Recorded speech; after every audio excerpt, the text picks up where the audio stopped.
જે ગ્રાહકનો આપ સંપર્ક કરવા માંગો છો એ હાલ ઘોડા વેચીને સૂઈ ગયા છે. કૃપા કરીને જાગે પછી કોલ કરો અથવા અંધારામાં રહેવાની આદત પાડી લો. લાઇટ જાય અને તમે પીજીવીસીએલની કચેરીમાં ફોન કરો ત્યારે આવી ટ્યુન સંભળાય તો ચોંકી ન જશો, કારણ કે આ હકીકત પણ હોઈ શકે છે. પીજીવીસીએલના નિંદ્રાધીન કર્મચારીઓનો એક વિડીયો વાયરલ થયો છે. દાવા પ્રમાણે આ વિડીયો રાજકોટની પીજીવીસીએલ કચેરીના કસ્ટમર કેરનો છે, જ્યાં રાત્રિના સમયે કામ પર આવતા કસ્ટમર કેરના કર્મચારીઓ સામૂહિક ઊંઘ મેળામાં આવ્યા હોય એમ ઊંઘી ગયા છે. ઊંઘતું તંત્ર અત્યાર સુધી આપણે માત્ર સાંભળતા હતા, પરંતુ આજે તો જોઈ પણ લીધું. ગ્રાહકો ભલે ફોન કરીને થાકે, પણ અહીંયા કોઈ જાગતું હોય તો ફોન ઉપાડે અને સમસ્યા સાંભળે.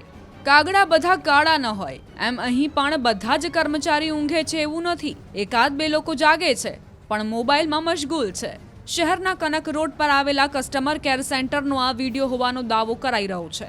જો કે એ અંગે ન્યૂઝ 18 ગુજરાતી સત્તાવાર કોઈ પુષ્ટિ નથી કરતું. 5-1 મહિના પહેલા પણ આ જ પ્રકારનો વિડીયો વાયરલ થયો હતો. આ વિડીયો ખરેખર પીજીવીસીએલની કચેરીનો જ છે કે ખોટી રીતે વાયરલ થયો છે એ અંગે વીજ કંપનીએ સ્પષ્ટતા કરવી જોઈએ.